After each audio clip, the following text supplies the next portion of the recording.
Assalamualaikum warahmatullahi wabarakatuh. Perkenalkan, kami dari kelompok 8 kelas 9B ingin mempresentasikan hasil kesimpulan kami, yaitu tentang upaya penyelesaian permasalahan gender. Saya selaku ketua kelompok 8 dari kelas 9B, Nadia Faisya Fernanda, nomor absen 20. Dan perkenalkan, saya Adelia Risma Karari, nomor absen 2. Saya Nia Putri Dewi, nomor absen 21. Saya Cynthia Ika Wulandari dari nomor absen 29. Berikut ini adalah hasil kesimpulan kami tentang upaya penyelesaian permasalahan gender. Gender adalah persepsi masyarakat atau yang mengacu pada peran, perilaku, ekspresi, dan identitas seseorang, baik laki-laki maupun perempuan. Secara harfiah, gender berasal dari bahasa Inggris yang berarti jenis kelamin. Istilah gender diperkenalkan oleh para ilmuwan sosial untuk menjelaskan perbedaan perempuan dan laki-laki sebagai ciptaan Tuhan dan bersifat kebudayaan yang disosialisasikan sejak kecil. Gender didefinisikan sebagai aturan atau normal perilaku yang berhubungan dengan jenis kelamin dalam suatu masyarakat. Gender juga dapat didefinisikan sebagai keadaan di mana individu yang lahir secara biologis sebagai laki-laki dan perempuan yang kemudian memperoleh pencirian sosial sebagai laki-laki dan perempuan melalui atribut-atribut maskulinitas dan feminitas yang sering didukung oleh nilai-nilai atau sistem dan simbol di masyarakat. Peran gender adalah peran-peran dalam masyarakat yang dilaksanakan oleh perempuan dan laki-laki karena jenis kelamin mereka berbeda. Peran seorang ibu dan ayah, misalnya, meletakkan hak dan kewajiban untuk mengasuh anak-anak dan mencarikan nafkah bagi keluarga. Gender itu berasal dari bahasa Latin genus, yang berarti jenis atau tipe. Gender adalah sifat dan perilaku yang dilekatkan pada laki-laki dan perempuan yang dibentuk secara sosial maupun budaya. Gender berbeda dengan pengertian jenis kelamin. Singkatnya, gender dapat diartikan sebagai suatu konstruksi sosial dan atas seks menjadi peran dan perilaku sosial. Menurut ilmu sosiologi dan antropologi, gender itu sendiri adalah perilaku atau pembagian peran antara laki-laki dan perempuan yang sudah dikonstruksikan atau dibentuk di masyarakat tertentu dan pada masa waktu tertentu. Dalam bab dan materi ini, kita bisa menyimpulkan tentang permasalahan gender dan upaya penyelesaiannya. Permasalahan gender ialah suatu istilah yang mengacu kepada perbedaan-perbedaan antara laki-laki dan perempuan dalam akses atau sumber-sumber daya penting, dalam pekerjaan dan upah di mana laki-laki menerima lebih banyak dibanding perempuan. Lalu, apa saja kesenjangan permasalahan gender dalam bidang pembangunan itu? Kesenjangan gender di berbagai bidang pembangunan dapat dilihat dari masih rendahnya peluang yang dimiliki untuk bekerja dan berusaha, serta rendahnya akses perempuan terhadap sumber daya ekonomi, teknologi, informasi, dasar, kredit, dan modal kerja. Faktor penyebab permasalahan gender diantaranya yaitu marginalisasi atau peminggiran ekonomi, subordinasi atau pemonoduaan, beban kerja berlebihan, cap-cap stereotip negatif, kekerasan berbasis koordinat perempuan. Permasalahan tentang gender di Indonesia sering diperbincangkan karena perempuan masih sering disubordinasikan oleh laki-laki. Di masyarakat contohnya ada kasus di mana perempuan dianggap tidak penting dalam masyarakat. Misalnya seperti perempuan tidak ikut adil dalam menentukan kebijakan di desa. Seharusnya perempuan memiliki peran penting atau posisi di masyarakat untuk menentukan keputusan dan juga berhak dalam memberikan pendapat.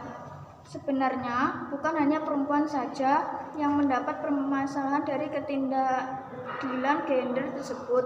Laki-laki pun juga mempermasalahkan dan ketidakadilan dalam gender. Namun saat ini permasalahan gender di Indonesia pada perempuan sangat perlu diperhatikan dan perlu untuk diperbincangkan. Perempuan selalu menjadi korban ketidakadilan gender karena masih rendahnya kualitas hidup dan peran perempuan dalam berbagai bidang kehidupan sosial masyarakat.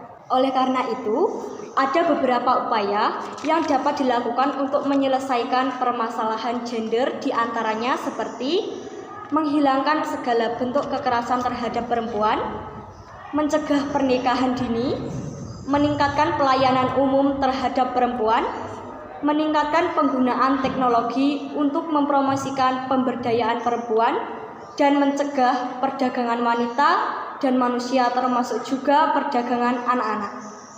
Kesetaraan gender akan memperkuat kemampuan negara untuk berkembang, mengurangi kemiskinan, dan memerintah secara efektif. Kebijakan pembangunan yang akan dilakukan dalam 5 tahun ke depan diarahkan untuk meningkatkan keterlibatan perempuan dalam proses politik dan jabatan publik, meningkatkan taraf pendidikan dan layanan kesehatan serta bidang pembangunan lainnya untuk mempertinggi luas hidup perempuan, menyempurnakan perangkat hukum untuk melindungi setiap individu dari berbagai tindak kekerasan, eksploitasi, dan diskriminasi.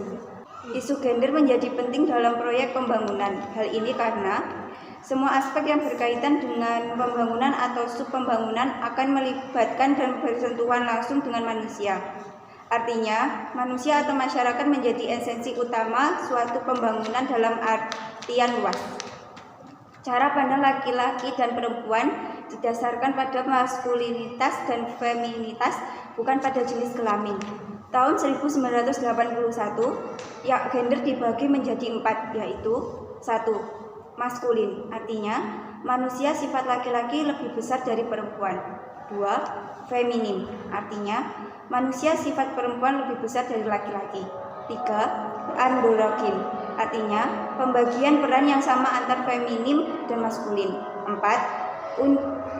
Undifferentiated, tidak tergolongkan, artinya manusia sifat laki-laki dan perempuan sama rata. Ketidakadilan gender adalah pembatasan peran, pemikiran atau perbedaan perlakuan yang berkaitan pada terjadinya pelanggaran atas pengakuan hak asasi persamaan hak antara perempuan dan laki-laki atau ketidaksetaraan gender. Bentuk ketidakadilan gender antara lain seperti yang pertama, marginalisasi, artinya proses pemikiran perbedaan gender jadi kemiskinan. Yang kedua, stereotip, artinya pemberian citra baku atau tabel cap yang sesat kekerasan. Yang ketiga, kekerasan, artinya tidak kekerasan fisik maupun non-fisik. Yang keempat, beban ganda atau double burden, artinya beban yang diterima lebih banyak dibanding salah satu jenisnya. Yang terakhir, subordinasi, artinya suatu penilaian atau anggapan bahwa suatu peran yang dilakukan oleh satu jenis kelamin lebih rendah dari yang lain. Kegiatan pokok untuk menyelesaikan permasalahan gender. 1. Peningkatan kualitas hidup perempuan melalui aksi afirmasi. 2. Peningkatan upaya perlindungan perempuan dari berbagai tindak kekerasan. 3. Pengembangan dan penyempurnaan perangkat hukum dan kebijakan peningkatan kualitas hidup dan perlindungan perempuan di berbagai bidang pembangunan di daerah. 4. Pelaksanaan komunikasi, informasi, dan edukasi. 5.